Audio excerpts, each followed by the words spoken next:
Hello hi everyone, this is Rajesh Sajwani. Welcome to this video. और आज के वीडियो में मैं आपसे बात करने वाला हूं रिएक्ट जेएस की। जी हाँ, रिएक्ट जेएस का ओवरव्यू आज के वीडियो में आपको देने वाला हूं। तो रिएक्ट जेएस में प्रोग्रामिंग करने से पहले, रिएक्ट जेएस का प्रोग्रामिंग डेमो स्टार्ट करने से पहले मैं आपके साथ कुछ थ्योरी शेयर करना चाहता हूं। तो प्रोग्रामिंग के टाइम जो हम रिएक्ट के टर्म यूज करेंगे, वर्ड यूज करेंगे, उसमें आप कंफ्यूज ना हो। तो इसलिए रिएक्ट को हम थोड़ा थ्योरेटिकली भी देखेंगे आज के वीडियो में। तो आज के वीडियो में मैं आपसे शेयर करूंगा रिएक्ट की हिस्ट्री, ब्रीफ हिस्ट्री देखेंगे रिएक्ट की, then what is React JS, then देखेंगे रिएक्ट को हम क्यों यूज करते हैं, उसके फीचर्स देखेंगे, कंपोनेंट्स देखेंगे। इसके बाद हम देखेंगे रिएक्ट को हमें कब यूज करना चाहिए और कब यूज नहीं करना चाहिए। इन सारे टॉपिक्स से आपको एक रिएक्ट का ओवरव्यू मिल जाएगा। देन जब हम नेक्स्ट वीडियो में रिएक्ट को प्रैक्टिकली देखेंगे, प्रैक्टिकली एग्जांपल्स के थ्रू देखेंगे, कोडिंग करके देखेंगे, तब हमें कोई कंफ्यूजन नहीं होगा, हमें सारी क्लैरिटी रिएक्ट की मिल चुकी होगी। So let's begin the react JS part 1। So React JS को क्रिएट किया था फेसबुक ने इन 2011 फॉर ओन यूज। तो खुद के यूज के लिए फेसबुक ने रिएक्ट जेएस को क्रिएट किया था for better user experience. And then 2012 में इंस्टाग्राम ने इसको अप्लाई किया। इंस्टाग्राम जो फेसबुक का ही पार्ट है, तो इंस्टाग्राम ने रिएक्ट जेएस को यूज करना स्टार्ट किया। सो 2013 में फेसबुक ने रिएक्ट जेएस को ओपन सोर्स किया एंड फ्रॉम 14 से इसको majorly large companies react JS का यूज करने लगी। लाइक नेटफ्लिक्स है, फेसबुक है, इंस्टाग्राम है, व्हाट्सएप है। तो ऐसी बहुत सारी कंपनीज हैं जो रिएक्ट जेएस को यूज करने लगी हैं। देन 2015 में फेसबुक ने जो रिएक्ट नेटिव है उसको भी ओपन सोर्स कर दिया। एंड इसके बाद जो इनके नए वर्जन लॉन्च होते जा रहे हैं रिएक्ट के, सो जिससे ये लैंग्वेज काफी पॉपुलर हो गई है एंड इसको बहुत सी कंपनीज यूज में लेने लगी हैं। तो अब बात करते हैं कि what is React JS. React JS होता क्या है?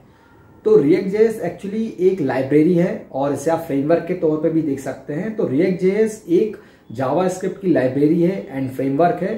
फ्रेमवर्क इसीलिए क्योंकि जो रिएक्ट जेएस है उसे आप एंगुलर और व्यू का अल्टरनेट मानते हैं। तो जो आपकी व्यू जेएस है और एंगुलर जेएस है उनसे भी रिएक्ट को कंपेयर किया जाता है, तो उसको एक फ्रेमवर्क के तौर पे भी यूज करते हैं और ये जावास्क्रिप्ट लाइब्रेरी तो है ही। सो रिएक्ट जेएस एक जावास्क्रिप्ट की लाइब्रेरी है, फ्रेमवर्क है, developed by Facebook. React JS is used to build interactive interface and web application with less code. सो जितना कोड आप प्योर जावास्क्रिप्ट में और वैनिला जेएस में करते हैं उसके कंपेयर में काफी कम कोड आपको रिएक्ट जेएस में यूज करना रहता है to build a interactive user interface और वेब एप्लीकेशन।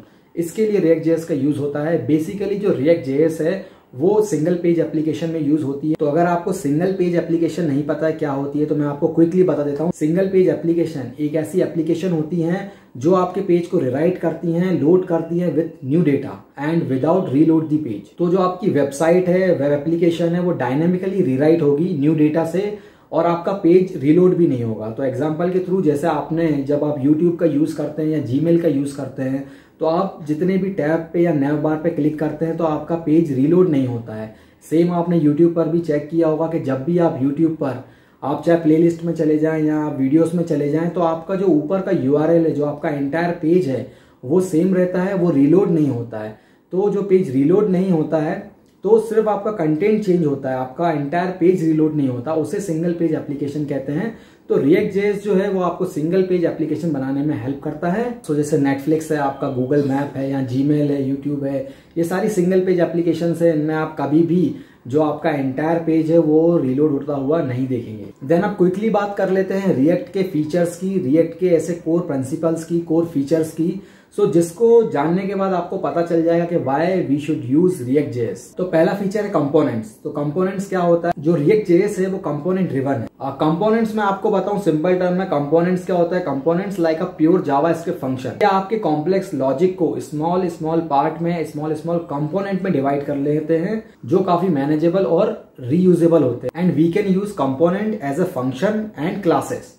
तो ये हमारे ऊपर है, हम उन्हें फंक्शंस के तौर पे भी यूज कर सकते हैं एंड एज अ क्लासेस भी यूज कर सकते हैं। कंपोनेंट्स में स्टेट होते हैं, प्रॉप्स होते हैं, मींस प्रॉपर्टीज होती हैं जो आपकी लाइफ को और इजी करती हैं। तो ये सारी चीजें वैसे भी हम प्रैक्टिकली देखने वाले हैं, बट आपको एक ओवरव्यू दे रहा हूं कि कंपोनेंट अगर हम यूज करें प्रैक्टिकली, जब हम बोलें तो आप उससे कंफ्यूज ना हो।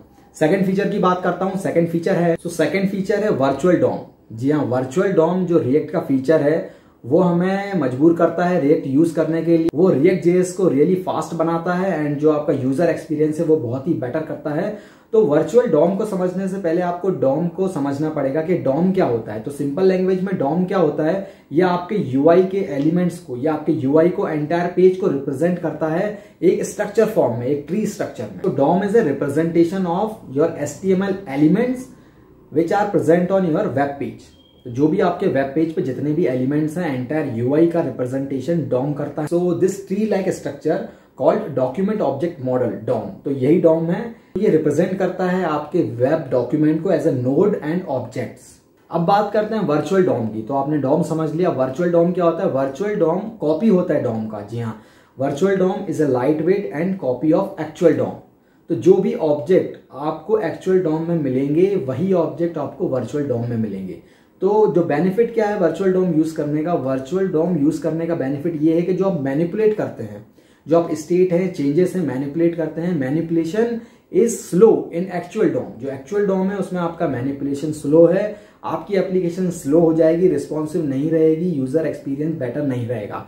अगर वर्चुअल डॉम में क्या होता है, वर्चुअल डॉम में आपका मैनिपुलेशन फास्ट होता है कंपेयर टू एक्चुअल डॉम। तो वर्चुअल डॉम काम कैसे करता है, वर्चुअल डॉम काम ऐसे करता है कि जब भी आपके एलिमेंट में कुछ चेंजेस हो, किसी भी एलिमेंट की स्टेट में कोई चेंज होता है आपके वेब पेज पे, तो एक नया वर्चुअल डॉम क्रिएट होता है। तो जो ये आपका new virtual DOM tree create हुआ है, ये चेंजेस कंपेयर करता है प्रीवियस वर्चुअल डॉम ट्री से। जो आपका पहले का जो चेंजेस था, प्रीवियस वर्चुअल डॉम ट्री था और न्यू वर्चुअल डॉम ट्री है, वो कंपेयर करते हैं कि अभी इसमें क्या सिमिलरिटी है और क्या चेंजेस है। क्योंकि आपने सारा कुछ तो चेंज नहीं किया है, तो जो भी एक स्टेट चेंज हुई है किसी एलिमेंट की, वो कंपेयर करके जो चेंजेस हैं सिर्फ वही रिडायरेक्ट होते हैं, वही रेंडर होते हैं आपके वेब पेज पे। तो जो भी आपका अपडेटेड एलिमेंट है वो ही रेंडर होगा वेब पेज पे।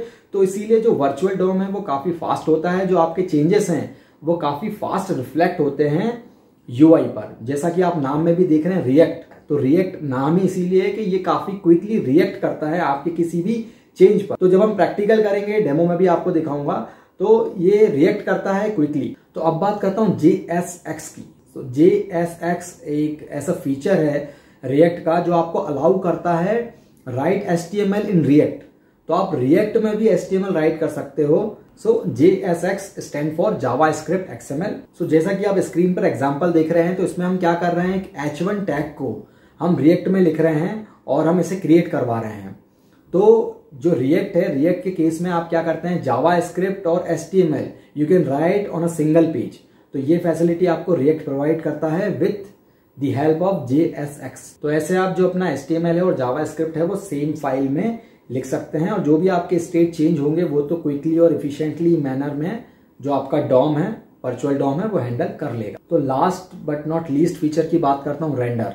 रेंडर क्या होता है, पर्पस क्या होता है रेंडर का, बेसिकली जो आपका रिएक्ट है वो HTML के वेब पेज को रेंडर करता है with the help of a function render. तो with the help of render method we can read properties, prop and state of any element and we can return our JSX। जो आपकी JSX है उसे आप return कर सकते हैं with the help of render function to our root component. जो भी आपका रूट कंपोनेंट है वहां पे आप रेंडर करवा सकते हैं जो भी आपका JSX में आपने लिखा था, या जो भी आपने रीड किया है प्रॉपर्टी और स्टेट। तो यहां तक तो आपने फीचर्स देख लिए रिएक्ट के, आपको समझ में आ गया फीचर्स के थ्रू कि क्यों आपको रिएक्ट JS का यूज करना चाहिए। देन अब बात करता हूं कि आपको रिएक्ट JS का यूज कब करना चाहिए, आपको कब पता चलेगा कि अभी रिएक्ट JS का यूज करना है। तो एक उसका बेसिक तो ये है कि जब आपका जो यूजर है वो कंप्लेन करे स्लोनेस की, जो आपकी साइट है, वेब पेजेस हैं वो स्लो हो गए हैं and unresponsive pages on your website. तो ये पेजेस इतने रिस्पॉन्सिव नहीं है, वेबसाइट में स्लोनेस है, then time to use React. तो अगर आपका एक ऐसा प्रोजेक्ट है जो यूआई सेंट्रिक है, तो बेसिकली उसमें मोस्टली वर्क जो है वो यूजर इंटरफेस का है, यूआई का है, so then also you can use React. So basically जो आपका फ्रंट एंड है, जो आपका यूआई है, वो बहुत ज्यादा इंटरेक्शन है यूजर से, यूजर हर काम यूआई से कर रहा है, यूआई सेंट्रिक प्रोजेक्ट है, then you should use React JS। अब बात करता हूं when not to use react.